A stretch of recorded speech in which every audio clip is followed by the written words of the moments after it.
5 mots en allemand ont figé 2 cœurs. Pas une phrase héroïque, pas un ordre crié, juste 5 mots tombés dans un baraquement glacé comme une poignée de cendres sur une braise.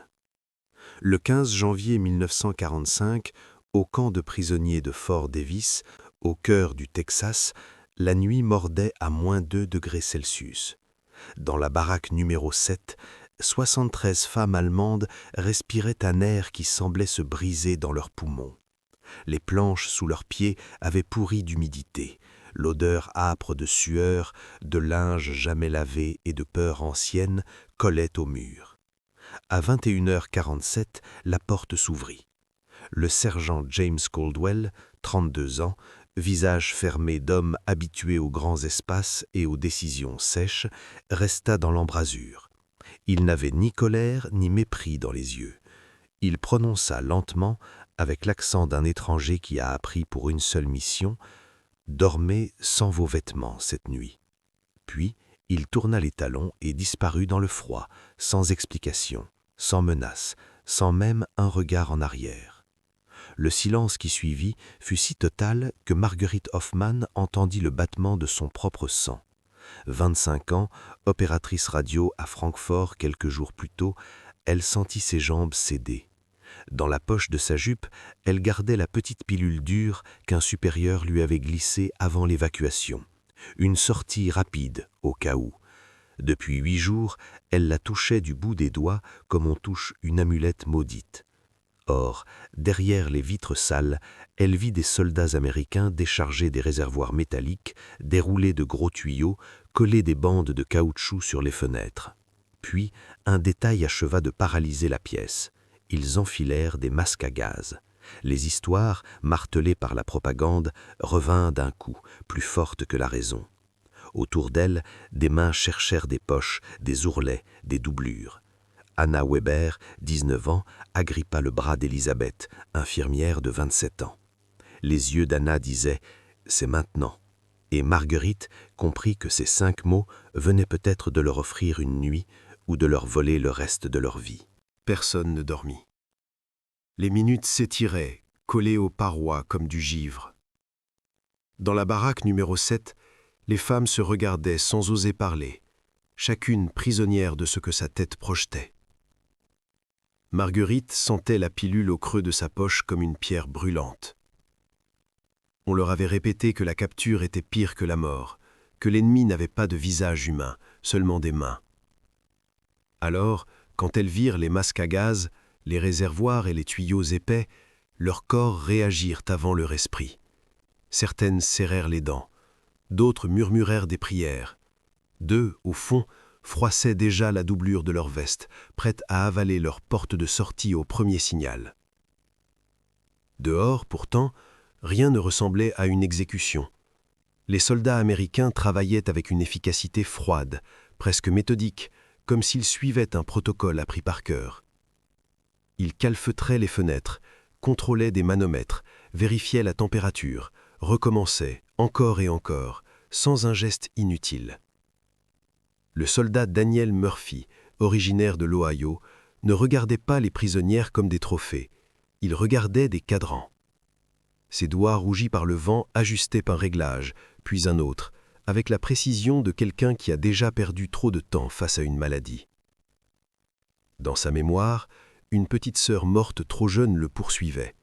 Et cette nuit-là, il refusait de laisser une épidémie faire ce que la guerre avait déjà fait partout. À l'intérieur, la chaleur monta progressivement. D'abord un souffle tiède, puis une lourdeur étrange, comme si l'air devenait plus dense. Les femmes retirèrent leurs manteaux, hésitantes, puis leurs uniformes, la gorge serrée, persuadées qu'on les dépouillait de leur dernière protection. Marguerite sentit la honte monter avec la peur, et pourtant, quelque chose ne collait pas. Personne n'entrait, personne ne criait, personne ne riait. Puis, l'inimaginable arriva, et ce n'était pas ce qu'elle redoutait. Des centaines de petits points sombres se détachèrent du bois du plafond, des coutures, des plis, comme une neige noire. Des poux, par milliers, tombant, morts ou agonisants, sous l'effet de la chaleur et des produits. le sol se parsema de minuscules corps. Sophie, la voix vide, murmura « Nous étions infestés, tout ce temps !» Anna regarda ses bras couverts de marques rouges, et d'un coup, elle comprit que la vraie menace ne portait pas d'uniforme. Élisabeth, qui avait vu la mort sur d'autres fronts, souffla la vérité la plus froide. Une épidémie ne choisit pas son camp. Et Marguerite sentit son monde vaciller, parce que ces 5 mots n'annonçaient pas la fin. Ils annonçaient un sauvetage. La porte s'ouvrit de nouveau à 23h30, et cette fois, ce ne fut pas un soldat armé qui entra, mais un homme portant un uniforme médical propre, sans armes, sans menace. Le docteur William Harrison avançait avec une fatigue visible dans les épaules, celle d'un homme qui lutte contre un ennemi invisible et qui sait qu'il arrive parfois trop tard. Derrière lui, une interprète allemande traduisait chaque mot avec précision. 3 soldats américains sont morts hier du typhus. Le mot resta suspendu dans l'air comme un verdict. Plusieurs autres sont déjà infectés. Sans traitement, beaucoup d'entre vous seraient mortes dans les semaines à venir. Marguerite sentit son souffle se bloquer. Le typhus. Elle connaissait ce nom. Elle connaissait ce qu'il faisait au corps. La fièvre qui brûle, le délire, la lente disparition derrière des yeux ouverts. Elle pensa à la pilule dans sa poche et, pour la première fois, elle comprit qu'elle ne l'aurait pas sauvée. Le docteur Harrison continua calmement. « Les poux transmettent la maladie. Cette désinfection est nécessaire, pour vous et pour nous. » Il n'y avait ni haine ni triomphe dans sa voix, seulement une vérité simple, presque froide. La maladie ne respecte ni uniforme ni drapeau. Marguerite observa ses mains. Elles tremblaient encore, mais pas pour la même raison. Elle regarda autour d'elle. Les femmes, qui quelques heures plus tôt s'étaient préparées à mourir, étaient maintenant assises, vivantes, sauvées par ceux qu'elles avaient appris à craindre. Puis quelque chose d'encore plus inattendu se produisit. Un soldat entra, portant un plateau de tasses fumantes, du café. L'odeur chaude, riche, étrangère, remplit la pièce. Il distribua les tasses sans un mot, sans arrogance, comme un geste ordinaire. Marguerite prit la sienne. La chaleur traversa ses doigts gelés. Elle leva les yeux vers le soldat. Il ne la regardait pas comme une ennemie, il la regardait comme un être humain qui avait survécu à la même nuit. Son esprit refusa d'accepter immédiatement cette réalité. Toute sa vie, on lui avait appris que l'ennemi détruisait, mais cette nuit, l'ennemi avait protégé. Toute sa vie, on lui avait appris que la capture signifiait la fin, mais cette nuit, la capture avait signifié la vie. Et dans ce baraquement, parmi l'odeur du bois humide et du café chaud, quelque chose de bien plus dangereux que la mort venait de naître. Le doute. À l'aube, un silence inhabituel régnait dans le baraquement numéro 7. Pas le silence de la peur, mais celui qui suit une vérité trop grande pour être comprise immédiatement. La lumière grise du matin traversait les vitres sales, révélant un spectacle que personne n'aurait cru possible la veille. Sur chaque couchette, soigneusement pliée, reposaient des uniformes propres. Marguerite resta immobile, incapable d'avancer pendant quelques secondes. Elle regardait le tissu comme s'il pouvait disparaître si elle respirait trop fort. Lentement, elle s'approcha. Ses doigts tremblants touchèrent le coton. Il était doux, propre, réel. Plus de saleté incrustée, plus d'odeur de moisissure, plus rien qui rappelait les mois passés à survivre sans dignité. Quelqu'un les avait lavés. Quelqu'un avait réparé les déchirures, point après point, sans être obligé de le faire. Anna découvrit qu'une manche déchirée avait été recousue avec un fil différent, maladroit mais sincère. Ce détail la bouleversa plus que tout le reste. Ce n'était pas un geste militaire, c'était un geste humain. Sophie, en enfilant des sous-vêtements propres, éclata en sanglots silencieux. Pas de douleur, pas de peur, mais la sensation presque oubliée d'exister encore, comme une personne. Marguerite serra l'uniforme contre elle. La veille, elle s'était préparée à mourir. Ce matin, quelqu'un avait pris le temps de laver ses vêtements. Elle ne savait pas comment comprendre cela. Elle ne savait pas quoi en faire. La porte s'ouvrit et le sergent Caldwell entra de nouveau. Son visage n'avait pas changé, toujours calme, toujours distant. « Le petit déjeuner sera servi dans 15 minutes, dit-il simplement. Rien de plus, comme si sauver des vies était une routine ordinaire. Quand la nourriture arriva, l'odeur frappa les femmes avant même qu'elles voient les assiettes. Du vrai café, des œufs chauds, du pain blanc. Certaines restèrent figées, incapables de bouger. Pendant des mois, la faim avait été leur seule certitude. Marguerite leva sa tasse. La vapeur monta vers son visage. Elle observa les soldats qui distribuaient la nourriture. Aucun sourire, aucun mépris, juste des gestes simples. Et à cet instant, une vérité plus dangereuse que toutes les armes entra dans son cœur. Peut-être que l'ennemi n'était pas celui qu'on lui avait appris à haïr. Ce fut dans la poche intérieure de son uniforme que Marguerite trouva la chose qui brisa définitivement le mur qu'elle avait construit en elle. Au début, elle crut que c'était un oubli, un morceau de tissu ou un bouton. Mais quand ses doigts refermèrent l'objet, elle sentit immédiatement sa forme familière, une petite tablette de chocolat. Elle la sortit lentement, comme si ce geste pouvait réveiller un rêve.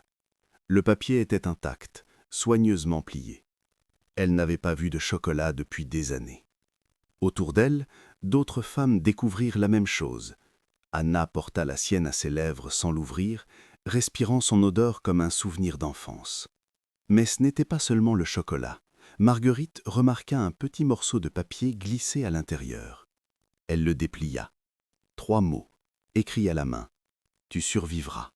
L'écriture était irrégulière, hésitante, comme celle de quelqu'un qui n'avait pas l'habitude d'écrire dans cette langue. Elle leva les yeux. De l'autre côté de la pièce, le soldat Murphy distribuait encore des tasses de café, ignorant le poids de ce qu'il avait laissé.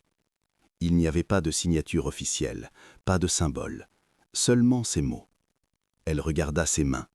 Ces mêmes mains qui, quelques heures plus tôt, avaient tremblé en tenant une pilule de mort, tenaient maintenant une promesse de vie.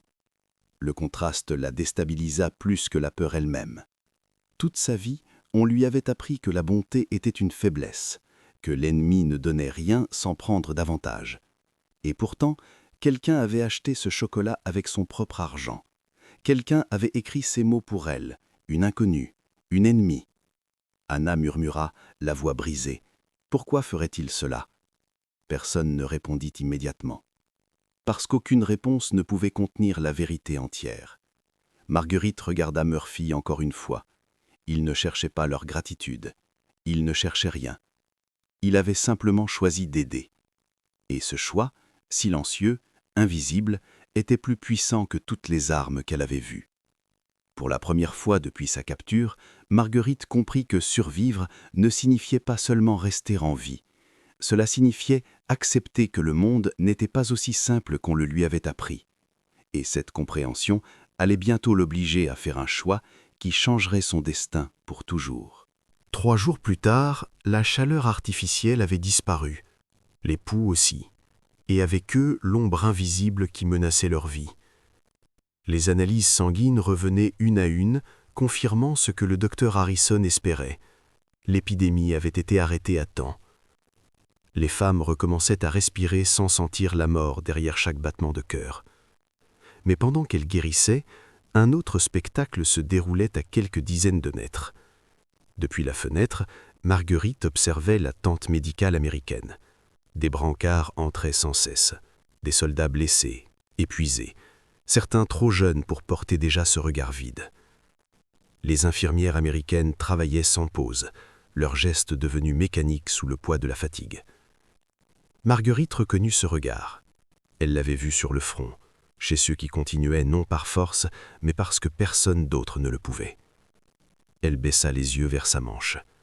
L'insigne de la Croix-Rouge allemande y était encore cousu, intact malgré la capture.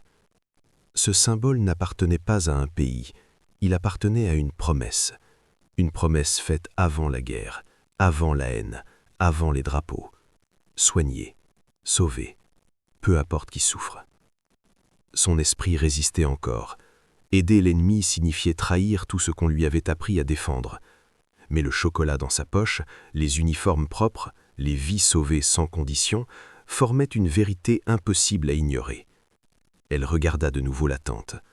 Un jeune soldat criait sous la douleur pendant qu'une infirmière tentait de contenir une hémorragie. Il ne parlait pas allemand. Elle ne parlait pas parfaitement anglais. Mais la douleur, elle, ne nécessitait aucune traduction. Marguerite sentit quelque chose se décider en elle, sans bruit, sans héroïsme. Juste une certitude calme. Elle sortit du baraquement. Le vent froid frappa son visage, mais elle continua d'avancer, chaque pas l'éloignant de la personne qu'elle avait été. Les gardes la regardèrent sans l'arrêter. Elle arriva devant l'entrée de la tente médicale. Le colonel Dixon leva les yeux vers elle. Elle resta droite. Elle ne demanda pas la permission. Elle déclara simplement, avec la force tranquille de quelqu'un qui a cessé d'avoir peur, « Je suis infirmière, je peux aider. » À cet instant précis, Marguerite Hoffmann cessa d'être seulement une prisonnière. Elle devint quelque chose de plus dangereux pour la guerre que n'importe quelle arme. Elle devint un être humain qui choisissait de sauver des vies. Le colonel Dixon observa Marguerite sans parler pendant plusieurs secondes. Derrière lui, la tente médicale vibrait d'urgence, de voix pressées, de vie suspendue entre deux battements de cœur. Il ne voyait pas une ennemie, il voyait une compétence dont ces hommes avaient besoin. Par l'intermédiaire de l'interprète, il posa une seule question. « Pouvez-vous soigner des soldats américains ?» Marguerite ne détourna pas le regard. « Le sang est le sang, » répondit-elle calmement. « La douleur est la douleur. J'ai prêté serment de soigner. » Dixon acquiesça. « Présentez-vous demain à 6 heures. Prouvez ce que vous dites. » Le lendemain, Marguerite entra dans la tente médicale avec les mains lavées, l'esprit vide de toute politique. Le premier patient était un garçon de 19 ans, le visage pâle, le souffle irrégulier. Une blessure profonde infectée menaçait de l'emporter. Pendant un instant, elle sentit le poids invisible des regards, celui de l'histoire elle-même. Puis tout disparut. Il ne resta qu'un corps à sauver. Ses mains bougèrent avec précision, guidées par des années d'apprentissage et par quelque chose de plus ancien encore, la volonté de préserver la vie. Elle nettoya la plaie, répara ce qui pouvait l'être, referma ce qui avait été brisé. 3 heures passèrent sans qu'elle les sente. Quand ce fut terminé, le souffle du soldat s'était stabilisé. Il vivrait. Lorsqu'il ouvrit les yeux, confus, il la vit. Il comprit sans mots qu'une femme qu'il aurait pu appeler ennemie venait de lui offrir quelque chose que personne d'autre ne pouvait rendre. « Merci », murmura-t-il. Ce mot traversa Marguerite comme une onde silencieuse. Derrière elle, d'autres femmes allemandes observaient. Élisabeth fut la première à s'avancer, puis Anna, puis une autre encore. En 48 heures, 47 femmes avaient franchi la même frontière invisible. Elles ne portaient plus seulement l'uniforme de prisonnières, elles portaient la responsabilité de vies humaines. Mais tout le monde ne voyait pas cela comme un acte de courage. 2 semaines plus tard, la porte de la tente s'ouvrit brusquement.